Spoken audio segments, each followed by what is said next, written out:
Not necessarily, kasi yung sinasabi What do you mean not necessarily? Some competencies can be clustered. One competency is one module. Ideal yan, pero may mga competencies that can be clustered in one module po. Mr. Speaker, Your Honor, may I repeat? From 14,000 competencies, kinompress na po natin yan. Inalis po nila in 60%, naging 40% na lang, kaya naging 5,689. Kailangan po lahat ng 5,689 competencies na yan, aralin po ng ano. Kung hindi, wala nang matututunan ng bata. Kinompress na nga natin, these are the most essential competencies. Kaya po, kapag dinivide natin sa 4 na quarters yan, lilitaw mga 1,400. Kaya nga sinasabi ko po sa inyo, sa marami pong beses na pakikipanayam ninyo sa TV, saka sa radyo, ang pinipilit po ng DepEd, 1,300 po ang mga modules for competencies. Kaya nga po, tinatanong ko kanina, kung 1,300 ang competencies, yun din po yung modules. Kaya nakakapagtaka kung paano kayo kukwenta ng 1.1 billion lamang. Malabo po ang kwenta ninyo. Kaya po pala hanggang ngayon hindi natin malaman kung ano talaga ang kailangan ninyo at kung paano ninyo ipoproduce. At ang nangyari pa nga po, Mr. Speaker, Your Honor, ang mga teachers po ang ginamit para mag-produce ng module. O sige, granting for the sake of an argument na totoo po yung 1.1 billion modules. Hindi po ba totoo ang gumawa ay kanya-kanyang modules, mga division, mga teachers? Gumamit po sila ng photocopying machine, ng risograph, kinulate po ng teachers, in-staple, pagkatapos, pinamigay, pinamahagi sa mga bata. Ito po ba'y gawain ng guro, Mr. Speaker, Your Honor? Di po ba kawawang-kawawa ang mga guro sa ginawa ninyong ito? Mr. Speaker, the modules are being prepared and developed by the master teachers and the supervisors. So yung mga teachers naman, nag-a-assist lang sila. Hindi ko po talaga marinig yung sagot ninyo. Pasensya na po, hindi po malinaw. Yes, Mr. Speaker, yung mga modules po are designed and prepared and developed by the master teachers and supervisors. Tapos yung mga teachers, they're just assisting, no, in the production po. Hindi po ganoon ang nangyari. Yun nga po sinasabi ko sa inyo, Yes. dapat magpakatapat na lang ang DepEd. Sapagkat ako po, monthly, kuminsan weekly na po nang nangyari, tinitingnan ko po yung constituents sa Central Luzon.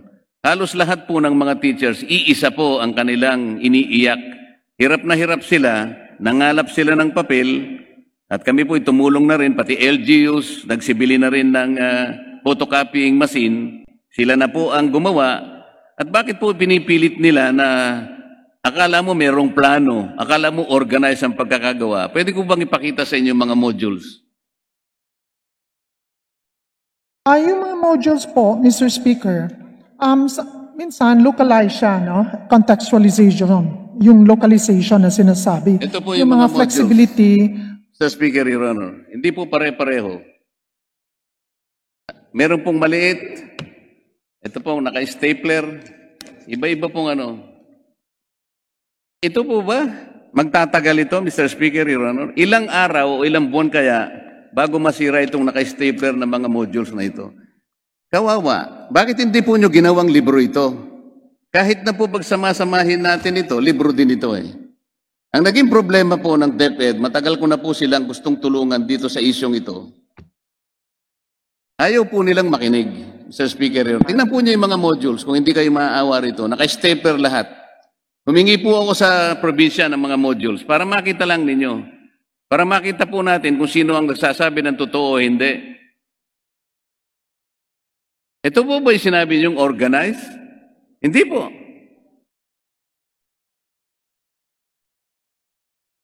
Kaya po kanina kinukwenta ko sana sa Speaker, Your Honor, para maipakita ko sa inyo kung ilang pages ang kakailanganin.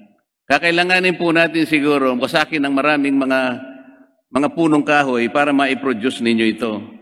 Halimbawa po, yung isang quarter lang, kung 3,000 pages per learner po, dahil kinuwenta ko na po ito sa 100 modules per average na po, per learner, per grade level, per quarter, at i-multiply mo po ng 30 pages, average page po ng bawat module, lilitaw po ay 3,000 pages po lahat per learner ang kanyang babasahin. Kaya kapag ka po yung 3,000 pages na yon ay minultiply mo again sa 22.5 million, ang makukuha po nyo dyan ay 67.5 billion pages. Saan po ninyo kukunan na punong kahoy yun? Ganun po kabigat itong pangyayaring ito. At kung tatanungin namin kayo, yung po bang 10 billion na yon na dinownload nyo sa mga regions at saka sa mga eskwela, sapat po ba yon? First quarter lang ang pinag-uusapan natin Sa photocopying lamang po sa 50 centimos, aabot pa rin ng more than 30 billion ang gagastahin ninyo. So ganito na naman po ang gagawin nyo sa second quarter. Saan kayo kukuha ng pera? First quarter lang po ang pinag-uusapan natin. By next year, you are asking a budget of 15.2 billion pesos. Ito na naman po ang gagawin ninyo, modules. Ba't hindi na lang po kayo bumalik sa libro? Over the years, Mr. Speaker, ang budget sa libro wala pang 1 billion. Yun po ang masinop na paraan ng pag-aaral. Ibalik po ninyo yung libro. Ang problema po kasi ninyo, kaya hindi nyo maibalik yung libro, dahil 2 years ago, I've already advised you na makipag-usap kayo sa private sector publishers. Sila ang tutulong sa inyo sa paggawa ng libro o modules kung yan ang gusto ninyo. Pero Mr. Speaker, very lately, yung private school publishers sumulat sa akin, nakiusap sa DepEd, nasa akin po yung mga sulat nila, binigyan nila ako ng kopya, sumulat sa secretary ng DepEd kung paano sila makakatulong sa paggawa ng modules because they're prepared, they're willing, and this is their business to help. Hindi po sila sinagot ng DepEd. Sumulat sila sa NBDB, National Book Development Board. Tinangkarin nilang makipag-usap, paano ba ang gusto ninyo, bigay nyo kami ng guideline, paano kami makakatulong sa inyo. Hindi rin po sila sinagot, Mr. Speaker, Your Honor. Anong klaseng pamamaraan po ang gusto ninyo talagang gawin?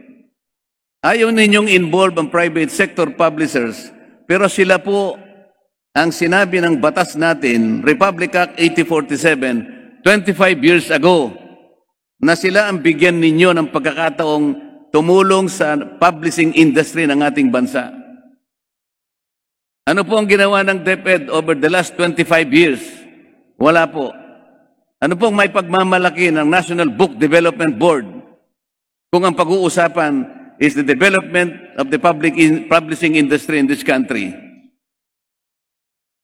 Tinangka ko pong tumulong sa inyo at ito'y recorded po. 2 years ago or 1 year ago, apat na request ang pinakiusap ko, mag-adjust ang DepEd. Ano po yung isa? Sabi ko, ibalik ninyo ang mga private publishers. Katulungin ninyo sila because ayon sa batas, sila dapat ang magpundar ng mga kakailanganing libro at mga learning materials. Hindi po sila nakinig kahit na meron ng batas na gano'n, Mr. Speaker. Ang sabi po nila, nangako sila ng National Book Development Board, ibalik na sa opisina ng Presidente, sapagkat yun po ang nasa batas. 1 year ago, nangako po sa akin, 2 USEC ang kausap ko. Nagagawa sila kaagad ng paraan na maibalik ang National Book Development Board. Nagsumpa po kami about 2 months ago or 3 months ago. Napag-alaman ko po, ni isang sulat wala silang nagawa para i-communicate ito sa Office of the President. Sabi ko pa po sa kanila, yung Volume 5 na ginamit nila na procurement modality, sabi ko, wala sa batas yan. Reviewin ninyo. Nangako po sila na gagawin yun, wala rin din po silang ginawa. Nangako rin po sila na tingnan at imbestigahan yung isa sa amin na sumulat sa DepEd na nagpagawa ng libro ng walang bidding, pero wala rin po silang ginawa. Sir Speaker, Your Honor, ang kinatawang ito ay hindi laban sa DepEd. Matagal ko na pong sinabi na kung siguro walang public education sa aming lugar, baka hindi po ako nakapag-aral. Gusto ko po silang tulungan, Mr. Speaker, Your Honor. Pero napakahirap ng isang tao o isang ahensya na gusto mo na nga tulungan, ayaw naman niyang magpatulong. O sinasabi niya, sige po, ayaw naman niyang kumibo. Ayaw naman niyang makipag-cooperate. Ito po ang problema, Mr. Speaker. Bakit po natin lulustayin ang pera sa module? Ito po, sa tingin ko, yung 1 month po, bata ito, walang kasama, walang teacher. Palagay po ba ninyo, babasahin niyo itong napakaraming modules na ito? Na sa tingin ko, 12,000 pages ang babasahin niya. Wala siyang kasama, wala siyang teacher. Gusto kayang basahin ng bata yon, Mr. Speaker, Your Honor? Ito po yung concern. These are the grave concerns.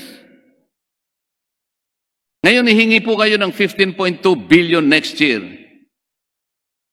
Gagamitin pa po ba natin to sa modules? Gusto ko po sana, bago ako matapos, ito na lang ang, ewan ko po kung talagang seryoso po ang DepEd.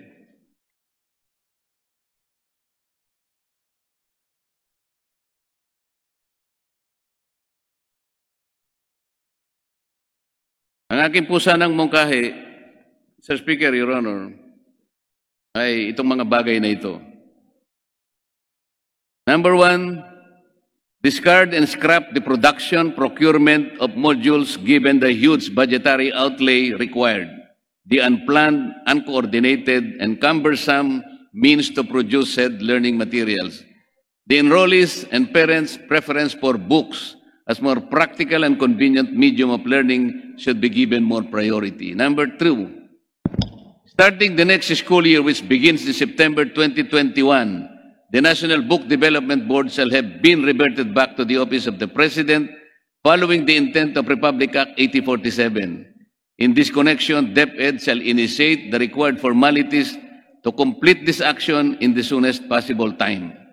Number 3, defer the implementation of OUA Memorandum Circular Number 00-0620-0030 in regard to the specification on new computer devices for students and teachers, while the DepEd computerization program, about 1.5 to 5 billion per year, is being reviewed and rationalized with the end in view of integrating the department's procured IT materials in several years in the learning management system developed earlier for e-classrooms.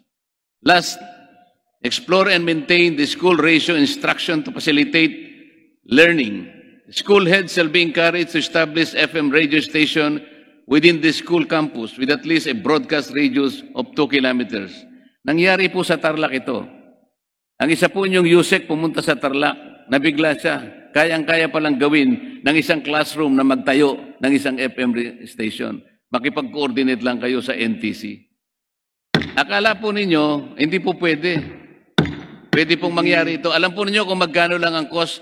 10,000 pesos. Indulgence Depende. of the distinguished sponsor and the Honorable Deputy Speaker, I wish to remind you that our time has expired.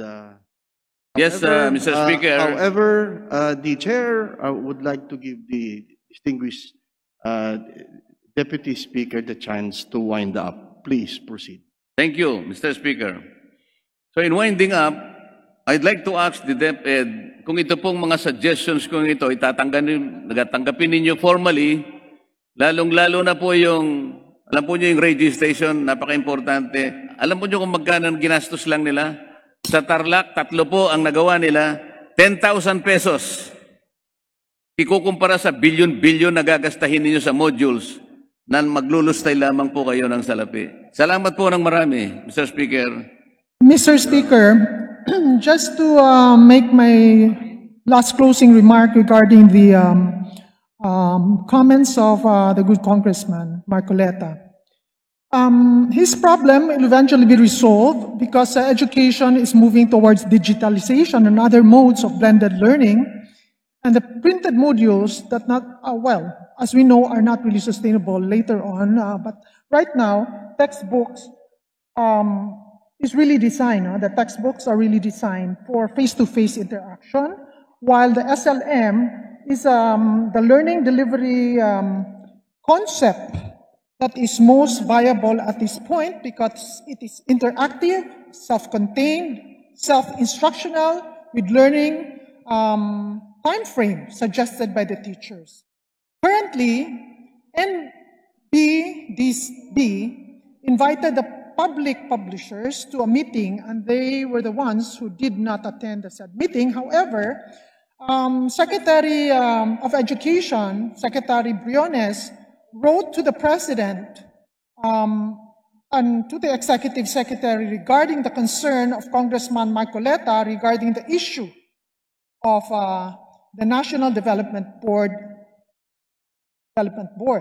So everything is well taken, Congressman Marcoleta, and just on record, the Executive Secretary is already in receipt of the letter coming from the Department of Education Secretary. Thank you, distinguished sponsor, and the gentleman from Sagip Party List. The Majority Floor Leader. Mr. Speaker, next to interpolate the sponsor, may we now recognize Representative Sarah Jane Elago of the